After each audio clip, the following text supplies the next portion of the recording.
Hey there, welcome. I'm Marie, for those that don't know. And today I want to share a little story about my first foster home. So, this is episode 1 of me being in foster care. So the first foster home I was in, I went there, I was scared. I didn't really know who I was going to be with. So when I got there and we went in, I saw a Caucasian man and a Caucasian woman with a light-skinned child, because I don't know what she was. I think she was from another country and she came to America. So she might have been an exchange student, but I'm not sure. And when I walked in, my sister was there. My biological sister, she was there. And I was happy because I was going to live with someone that I knew. But I was sad because I wanted to be home with my family and my mom. It was scary. I remember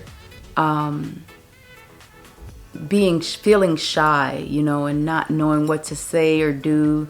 They showed me to my room and I was bunking with my sister. And then we used to have family dinners as well. I remember that. We used to go to church. That was boring. Their church was so boring. But yeah, as a child, church wasn't really fun for me. I didn't understand it, and I don't really remember what their church was about. I just remember it was boring. But we had a hard time in this foster home, because I didn't feel like they understood us. They were white and we were Puerto Rican. We were raised differently, and I don't think they understood us. So I think people get offended because we're loud, or we're kind of hyperactive, and I just didn't feel understood. That was a hard feeling for me. I was shy and respectful, but then it got to a point where he would get really aggressive. I remember one day my sister and I, we were planning on making them late and all this. We were being mean because we got in trouble. We felt like he was being really mean, and so we start acting up, and we got in trouble for whatever reason. We kind of stayed in trouble a lot for their own, for whatever they said we were in trouble for. And so we were mad, and we were in our room talking, but we didn't know that they overheard us say that we were gonna make them late. And we were like just saying all types of stuff. Our alarm clock actually did not go off. We didn't do that on purpose. We said what we said the night before, but we didn't do it on purpose. Our alarm clock didn't go off. They didn't bother waking us up. And so he got angry. He came up the steps and was tossing the bunk bed to the side and screaming, and talking about that we were making them late on purpose, and we had this amount of time to get ready or whatever. And so I'm scared, because to wake up out of your sleep, somebody screaming and yelling and tossing the bed, that's scary. So my sister and I were getting dressed, and I guess we weren't moving fast enough for him.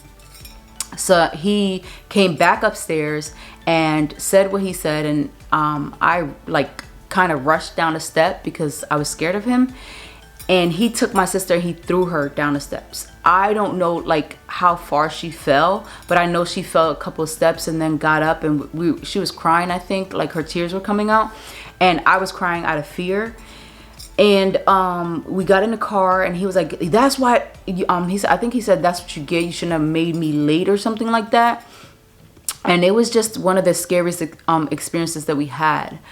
I know my sister, she ended up getting suspended from the school and in trouble for whatever her reasons were. The school, I don't remember. I don't really remember the school that much that I was in, but yeah, I remember not wanting to be in that foster home at all. I didn't bond with the mom of the home. I didn't bond with the foster dad, and I didn't bond with the child that they were raising. So we just felt like we were alone, and it was a scary situation, really scary. We were mistreated in that home. I remember we were in church, and my sister, she got up and left because he sat near us, and she got up and walked away, and I was frozen in my chair, like I couldn't move. I didn't want to do anything to upset him. So then eventually she kept calling me to her, and I got up and walked off, and we went downstairs. And as we were going downstairs, I don't know who said something like we should go back and sit down or something. We're like, no. And so we went downstairs, and we were sitting on the table, or at the table. I think I was on the table. And we ended up getting in trouble that night for that, for being disrespectful. So I just had enough. You know, we told the caseworkers that we no longer wanted to be there. And eventually they did move us into another home. That would be the second foster home that I was in. And that would be a story for a later date. But much like the point of view that Shanice gave and that I gave in her interview, I feel like that family took us in for a paycheck. That it wasn't that they loved children. It wasn't that they loved us. I don't think that they took, my personal opinion is that they did not take time to bond with us. It was, we were living in their home. We should do as they say and stay in line. It was a horrible experience. I wanted to go home. I didn't want to be there. I was already scared. I didn't understand what was going on. Now I have to deal with the fear of this man, the fear he's causing, the sadness of seeing my sister being thrown down a step or whatever. And we got to a point, we used to make that dog, I don't know if I should say this. Please don't hold it against me. I was a kid and I was acting out. I was me. But we would scare that dog because we couldn't do nothing to him. And Lord knows I wanted to. But I didn't. So we would scare the dog, and the dog was, they had marble floors, I believe, or some type of like smooth surface. And the dog would get scared because he was blind and deaf. He couldn't hear you coming up or see you coming up. So we would touch his back, and he would scatter through that floor.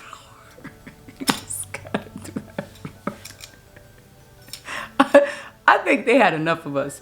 So he surprised us one day, and he said, I have a surprise for y'all. Y'all get to leave my home. So I'm sure he had enough of his dog screaming and hitting walls. But yeah, so listen, if you gonna get these babies, for whatever your reason is, you taking these babies in, make sure it's for the right reasons. Being a foster parent is not for the weak, and you have to have a lot of patience. You have to have some self-control. You have to know what self-love is, and taking time for yourself, personal development, do some faith building if you need to. But just know that it's going to be difficult, and it's hard for the kids. Because kids don't really understand. They can't put their thoughts together. They can't comprehend what's going on. They're in this new environment. They're missing their old environment a lot of the times. They miss their families. So a child is dealing with a lot. And what you do as a parent can hurt or help them. And I know that sometimes, trust me, I know, because I was a child who was acting out. And I know that sometimes as a parent, being a mom now, it can kind of feel like your kids don't appreciate nothing, or they're not learning, or they're not growing, or they don't care, or they're being disrespectful. But the one thing that I noticed moving from one state to another is that my kids are thriving. They're in therapy. you know, as well as I do therapy as well, you know, just trying to help them out. And I can see their growth. So if you're a child listening in foster care, or you have been in foster care, I would strongly suggest for you to try therapy with an open heart, because I know that trust issues are real and it might be hard, but receiving therapy can be so beneficial. I see it with my kids now, and I feel it with myself. And the way I started is maybe the way you can start. I started with a coach, and this was a life coach. So I would begin to allow them, we would build a rapport, and they felt safe. I was able to express myself. There was no judgment. So I didn't feel scared. I didn't feel closed off. They made me feel so comfortable. So I became a coach myself. I became a life coach, and I have a passion for it, to help people get to the next level. So if you want to start with that, with coaching, I would suggest start with coaching and then move into therapy. But I would say, don't do life alone. I know it can be hard. And another thing I just want to say to children who might be listening, give those foster parents that are good, that are there for you, that are trying to love you, some grace. Give them a little bit of peace by just telling them you appreciate what they do, leaving a little note with the blessings that they have given you, or the good things that they have given you. Sometimes changing the thought process is important to your growth, because we can tend to look at what we don't have, or what we lack, or the pain we've been through, or in this home I don't like it because we have to eat family dinners, or a bedtime is at 8 o'clock and I didn't have no bedtime back home, that sort of thing. Instead of doing that, make a list of what is positive, what has your foster parent, and I'm just saying foster parent because this is a general thing for everybody. I don't call my parents foster parents. I don't call my dad a VQ dad or a foster dad. I call him dad. So just for this purpose, I am saying foster parent. But writing down the positives of your environment or what they have done for you will help you shift your mindset into being positive on a daily basis, looking for more things to be grateful for. But if you are in an abusive environment like I was, speak up and ask to be moved, because you don't deserve to be nobody's punching bag. You don't deserve to be thrown down a step. You don't deserve to be cursed at. You don't deserve for somebody's frustration and anger, because life is life, and to be taken out on you. You didn't ask to be put there. So don't stay in that. Speak up. But to the parents that are doing it for the right reason, and you're showing love, and you're there fighting, and you're not giving up, and you're opening up your home to these children that need it, I thank you. I thank you for the courage that it takes. I thank you for saying yes. I thank you. If nobody said it to you, I thank you. I thank my parents for doing it. I thank my dad.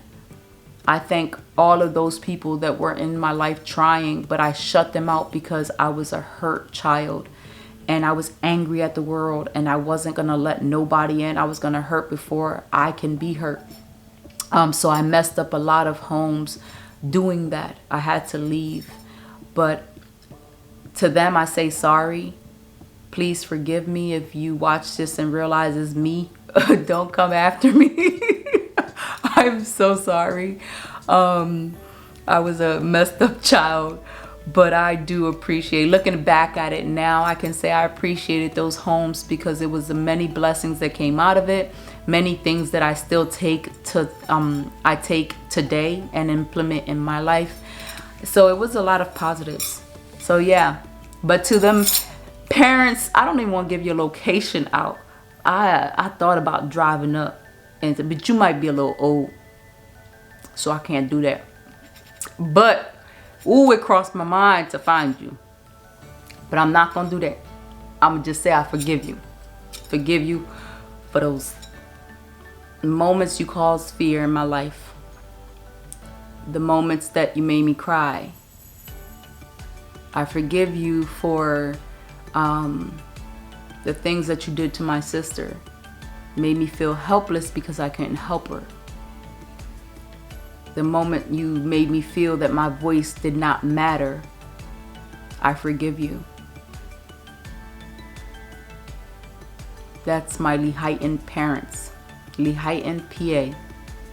So if you watching this and you ever come across it and you realize it's you, just know that I forgive you. I wish you nothing but the best.